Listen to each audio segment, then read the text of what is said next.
I wrote a slogan for them. It's Toyota, moving forward without brakes. Yeah, you can't stand the Toyota. There's another slogan, I think it's Toyota, working hard to get rid of the waste in the environment, even if that waste is you.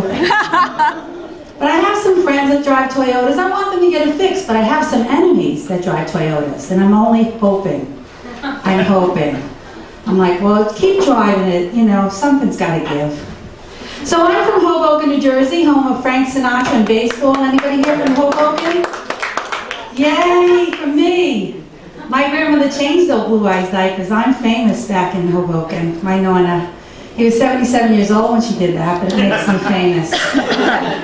Makes me famous. I'm from an Italian household that, I mean, my mother was just crazy Italian. You know, I'm Irish and German, and that side drinks and laughs. Italian side therapy, 25 years. My mother, I would walk in from school, she'd say, don't put your shoes on the table, don't put your hat on the bed, bad luck, bad luck. Oh, but Uncle Tommy's gun on the counter, that's okay with you, Mom? You're all right with the gun? Yeah, she was crazy. I have to tell you, you know, she passed away, and I you know what, I miss her. I really do. You know, no one can make you feel like a piece of shit like your mother. No one. Remember how you would go to the house all dressed up, or wherever you were going, you'd show up at the door, you wearing this? Is this what you're going out of the house with? Couldn't stand her. Towards the end of her life, I thought I was going to find her on a milk cart, and she would just get lost all the time. I remember when my mom passed, it was sad for me. You know, I remember crying at the funeral to my brother-in-law. I'm like, Mickey, she didn't even live to see me get married. He put his arm around me and said, Sandra, honey, none of us are going to live to see you get married.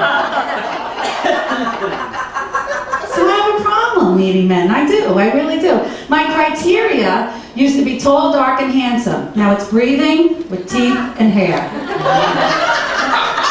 My sister said that's too picky. So I go for the breathing. And I hope for the best. Limbs are optional now, sadly. Certain limbs. I mean, we don't want to go crazy. But I remember one time I was at a conference and my friends, I'm at the bar, and my friends are like, that guy over there has a wooden leg. And I wanted to talk to him. Like, don't talk to him, he has a wooden leg. And I was just thinking at the time, oh shit, he drinks like I do. But he had a wooden leg, he did. And you know what, I had these fantasies about taking him back to the room, and if a burglar broke in the room, I could kick the shit out of the burglar with the leg. Because that's how I roll. But you know what, guys, he didn't want me, and it wasn't like he was out dancing or anything, you know? I mean, I was obsessed. I wrote him an email, like, why don't you want me, Peg Leg Greg? What did I do? It was winter, I needed the firewood. I had to move on. My friends have kids, they all got married, you know. Everybody have children? Yeah. My condolences. Not for everybody. It's not for everybody. I'm glad Oprah came out and said it. I don't care. I mean, Easter's tough for me, because I think, why didn't I sell my eggs? But other than that, I'm good. I go to my friend's house, you know, my little godson Joey says to me, I walk in the door, he's like, Aunt Sandra, you feel bad you never had a baby? Not when I see you, you little shit. It all comes together for Aunt Sandra. They're horrible, the kids. You know, my little Joey, I have to tell you, I had to go to a recital for him, and you know, I got sick, and in New York, can I tell you about New York? Every time you get sick, people think it's a swine flu. They still look, you know, I'm in a movie theater and I coughed, and they're like, you know, I get the half look. I'm like, I'm coughing, you know? And I called up Joey and I said, I can't go today to your recital. Aunt Sandra's got the flu, she's sick. A few days later, he calls me, he says, I told my teacher, Miss Murphy, you had the swine flu. I says, no, Joey, you tell your teacher Aunt Sandra had the syphilis. That's what she had. Why she couldn't come to your show. Isn't that terrible? So I gained a little weight. I'm in menopause now. For you women, I have to tell you, it's the nightmare of a lot. You know, it's horrible. It's horrible. I mean, I'm not thin anymore. And, you know, I'm irritable. I put different color shoes on every day. And, you know, I find that when I cough and laugh, pee in my pants now, just a little. Men come up to me, they're like, what are you wearing? I go, it's urine by Ralph Lauren.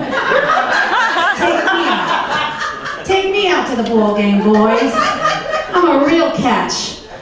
Yeah, it's difficult. And now, you know, I go on the subway and people are offering me seats. And I'm like, why are you offering me a seat? And then I look down, I'm like, oh, they think this is the baby. So it.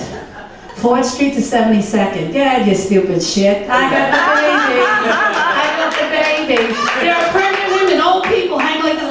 I'm due any day now.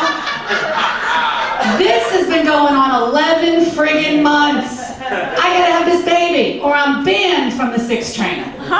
They're waiting for me. They're like, well, didn't you? Oh, no, not yet. It's late labor, late labor. They're like, it's been 11 months. Terrible, terrible. And in New York, you know, I'm on a diet, and I'm feeding my homeless guy. I put him on a diet, too. I gave him a little Weight Watcher bagels, little Weight Watcher cream cheese. He goes, what are you doing, Nathan? He's telling me, what are you? I said, if I'm on a diet, you're on a diet. He's like, oh, what's with the cream cheese? I don't have a knife. I'm homeless.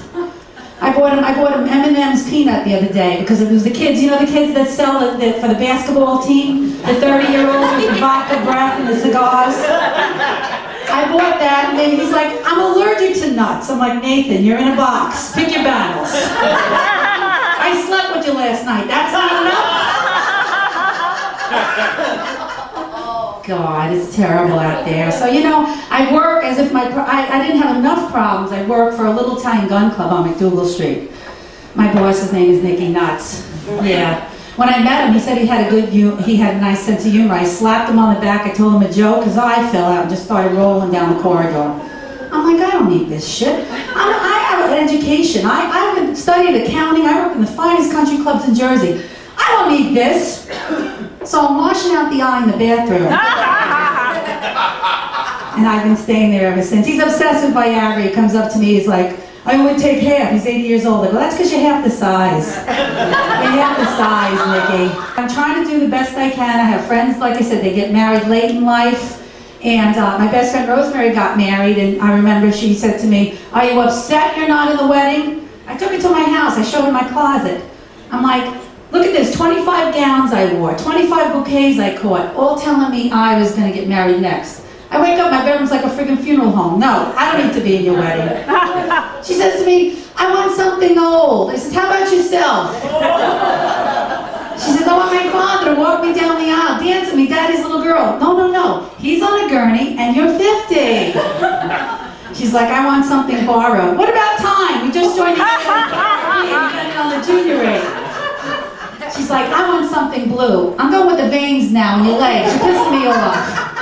She's still got the walker I gave her with the balloons and everything. She's very happy. But she wants a baby now. And you know what? I have to tell her. I said, do the math, Rosemary. You're in a walker, they're in a walker. You got no teeth, they got no teeth. You're both shitting in your pants. You want to breastfeed this kid, he'd be on your feet. You're too old to have a baby. I went back to Weight Watchers. I just want to tell you, I went back and basically, yay for me. I had to put the sign on. I walked in the door and they said, Sandy Ehlers, welcome back. Your goal weight is 117.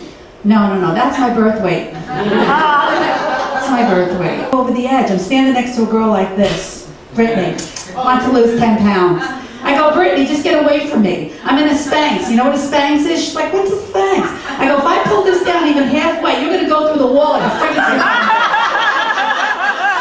That's what Spanx is. They put me on a point system. I have 7 points. There's a martini, 4 is a baked potato. I get 25 a day. I'm drunk all the time. I'm losing 3 pounds a week. Yay for me. Now, and I'll take a guy with restless legs sitting. I really will.